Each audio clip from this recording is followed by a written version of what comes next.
Shalom. Selamat pagi saudara-saudara yang dikasihi Tuhan Yesus. Pada kesempatan pagi ini kita akan merenungkan firman Tuhan dari Yeskiel 11 ayat 14 sampai 21. Judul renungan pagi ini adalah dipanggil untuk dipulihkan. Saudara, Nabi Yeskiel adalah Nabi Israel, tetapi ia tidak menjadi nabi di tanah Israel. Ia melayani orang-orang pembuangan di Babel. Terjadi 3 kali pembuangan ke Babel. Yeskiel diangkut ke Babel pada tahun 597 sebelum Masehi bersama rombongan pembuangan kedua. Pada saat ia dibawa ke Babel, bait suci belum diruntuhkan. Bait suci diruntuhkan Nebukadnezar pada tahun 586 sebelum Masehi. Setelah sebelumnya dinajiskan secara luar biasa oleh bangsa Israel sendiri yang tinggal di Yerusalem.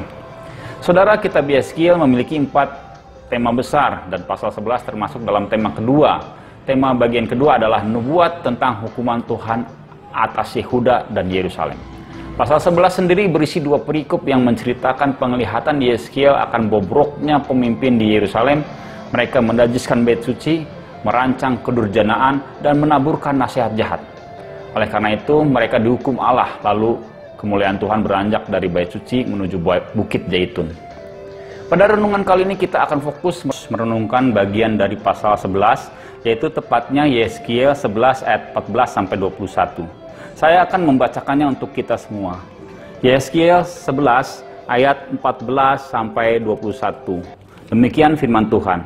Kemudian datanglah firman Tuhan kepadaku, hai anak manusia, penduduk Yerusalem, berkata tentang semua saudara-saudaramu, tentang kaum kerabatmu dan segenap kaum Israel dalam keseluruhannya. Mereka telah jauh dari Tuhan, kepada kami tanah ini diberikan menjadi milik. Oleh sebab itu katakanlah, beginilah firman Tuhan Allah, walaupun aku membawa mereka jauh-jauh di antara bangsa-bangsa dan menyerahkan mereka di negeri-negeri itu, dan aku menjadi tempat kudus yang sedikit artinya bagi mereka di negeri-negeri di mana mereka datang. Oleh sebab itu katakanlah, beginilah firman Tuhan Allah, aku akan menghimpunkan kamu dari bangsa-bangsa dan mengumpulkan kamu dari negeri-negeri di mana kamu berserak, dan aku akan memberikan kamu tanah Israel. Maka sesudah mereka datang di sana, mereka akan menjauhkan segala dewa-dewanya yang menjijikan dan segala perbuatan-perbuatan yang keji dari tanah itu. Aku akan memberikan mereka hati yang lain dan roh yang baru di dalam batin mereka. Juga aku akan menjauhkan dari tubuh mereka hati yang keras dan memberikan mereka hati yang taat, supaya mereka hidup menurut segala ketetapanku dan peraturan-peraturanku dengan setia. Maka mereka akan menjadi umatku dan aku akan menjadi Allah mereka. Mengenai mereka yang hatinya berpaut dan pada dewa-dewa yang menjijikan dan pada perbuatan-perbuatan yang keji, aku akan menimpakan kelakuan mereka atas kepalanya sendiri. Demikianlah firman Tuhan Allah. Amin. Saudara sekalian, bagi umat Israel di pembuangan, nubuat ini sangat membesarkan hati. Nubuat ini memberi pengharapan sedemikian rupa sehingga walaupun dalam kesesakan di tanah pembuangan, mereka terus berharap. Mereka berkumpul dalam persekutuan-persekutuan kecil, beribadah sambil terus berharap. Persekutuan-persekutuan di daerah pembuangan itu kemudian bertumbuh menjadi sinagog-sinagog. Sinagog pertama kali ada justru di daerah pembuangan di Babel. Ini jauh berbeda dengan penduduk yang masih di Yerusalem, yang masih melihat bait suci. Seperti pada ayat 16, mereka malah ponggah tidak karuan, menganggap bahwa mereka lah orang pilihan. Mereka menyepelekan orang-orang yang di pembuangan. Sambil menyepelekan orang-orang buangan, mereka menyembah berhala-berhala. Bahkan tidak berhenti di situ, mereka malah berani menjadikan bait suci sebagai tempat penyembahan berhala. Luar biasa kejahatan mereka. Akibat perbuatan itu, penduduk Yerusalem dan pemimpinnya dihukum, diserahkan, dan dibinasakan. Lalu orang-orang di pembuangan dipanggil pulang, mereka kemudian memulihkan Yerusalem. Nehemia dan Ezra adalah 2 di antara tokoh-tokoh pemimpin yang memulihkan Yerusalem, memulihkan bait suci. Ibadah Israel dipulihkan tepat seperti yang dinubuatkan oleh Yeskiel dalam pasal ini. Saudara, ayat-ayat yang sudah dibacakan tadi adalah penglihatan Yeskiel yang menubuatkan pemulihan ini. Pemulihan tersebut berupa, pertama, memanggil pulang mereka yang terserak di tanah pembuangan kembali ke tanah perjanjian. Kedua, mereka dimampukan untuk menyingkirkan dewa-dewa kejijikan dan perbuatan keji di tanah perjanjian itu. Ketiga, Tuhan memberikan hati dan roh yang baru, yaitu hati yang taat. Keempat, Mereka akan menjadi umat Tuhan dan Tuhan akan menjadi Allah mereka. Haleluya. Memang nubuatan ini kalau dilihat dari skop kecil, yaitu skop bangsa Israel saja, maka sepertinya tatkala mereka berhasil kembali ke tanah perjanjian dan kemudian melaksanakan pembaharuan ibadah di bawah kepemimpinan Ezra dan Nehemia, maka sepertinya tuntaslah nubuatan ini. Kemudian Nehemia dan Ezra muncul sebagai pahlawannya. Namun saudara-saudara sekalian, nubuatan ini bercerita jauh lebih luas dan menjangkau waktu yang lebih jauh daripada yang diduga. Malah ini ada hubungannya dengan kita di zaman ini. Nubuat ini relevan dengan pengalaman hidup kita. Penglihatan ini sejatinya sedang menubuatkan penyelamatan manusia secara umum. Penyelamatan manusia yang terserak karena dosa. Penyelamatan ini dilakukan oleh Yesus. Pemulihan dilakukan oleh Yesus melalui firman-Nya dan melalui pertolongan Roh Kudus.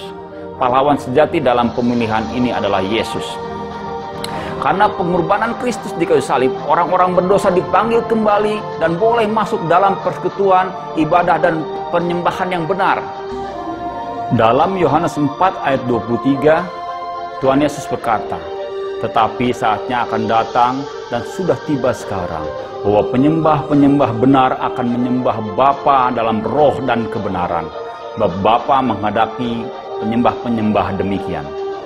Orang-orang yang percaya kepada Yesus menerima penebusannya, memperoleh Roh Kudus, dan dipanggilnya untuk menjadi umatnya. Orang-orang ini disebut eklesia, yaitu orang yang dipanggil keluar dari kehidupan lamanya yang berdosa dan masuk ke dalam kehidupan penyembahan yang benar. Mereka, eklesia, menjadi penyembah yang benar. Cirinya bahwa mereka menjadi penyembah yang benar adalah: pertama, mereka menjauhkan dewa-dewanya yang menjijikan. Kedua, hati mereka taat. Mereka diberi hati dan roh yang baru sehingga hidup menuruti ketetapan Tuhan dengan setia. Siapa mereka itu? Siapa eklesia itu? Mereka itu diantaranya adalah kita. Puji Tuhan. Kita yang percaya kepada Yesus sebagai Tuhan dan Juru Selamat adalah eklesia. Kitalah yang harus menyingkirkan dewa-dewa kejijikan kita. Kitalah yang harus menggunakan hati yang baru itu, yaitu hidup dengan taat dan setia kepada firman Tuhan. Saudara sekalian, mungkin kita pernah berpikir, asal agama saya sudah Kristen cukup sudah, saya pasti masuk surga. Saudara, pikiran tersebut belum tepat. Coba cermati penglihatan Yeskiel itu, khususnya ayat 15 dan 21. Umat Israel di Yerusalem ponggah, merasa dirinya sebagai pilihan dan menghina orang-orang buangan. Justru merekalah yang dihukum Tuhan. Mereka dihukum Tuhan karena hatinya terpaut kepada dewa-dewa. Namun bangsa di pembuangan yang terus mengharapkan penyelamatan Tuhan sambil beribadah di sinagog, ternyata merekalah yang dipilih, dipulihkan, dan diberi kesempatan untuk mengelola kembali tanah perjanjian. Saudara sekalian, kita sebagai umat Kristen, sebagai eklesia harus menjauhkan dewa-dewa. Janganlah kita seperti orang Israel itu yang dihukum Tuhan karena hatinya terpaut pada dewa-dewa. Beribadahlah dengan benar, tidak mendua hati, beribadah kepada Tuhan, tetapi beribadah juga kepada yang lain. Kita harus senantiasa menjauhkan diri dari hal-hal yang menyebabkan kita memuja yang lain. Kita menjauhkan hal-hal yang membuat kita memuja uang misalnya. Menjauhkan hal-hal yang membuat kita memuja diri sendiri misalnya. Memuja diri karena prestasi, kecantikan, kekuasaan, kekayaan misalnya. Dan lain sebagainya. Termasuk menggunakan jimat-jimat dan beralih iman karena memuja wanita atau pria yang tidak seiman. Saudara sekalian, marilah kita sebagai umat Kristen, sebagai eklesia, menjalankan kehidupan yang setia. Roh Kudus sudah diberikan Tuhan Yesus kepada kita. Di bawah bimbingan Roh Kudus, hati kita dapat lembut dan taat kepada firman Tuhan. Amin. Jadi ingatlah saudara dua hal ini. Sebagai eklesia, satu, kita hanya memuja Tuhan. Dua, kita hidup dengan taat. Mendapat bimbingan Roh Kudus untuk bersandar terus kepada firman Tuhan. Marilah kita melakukan pengajaran firman Tuhan ini. Mari kita berdoa.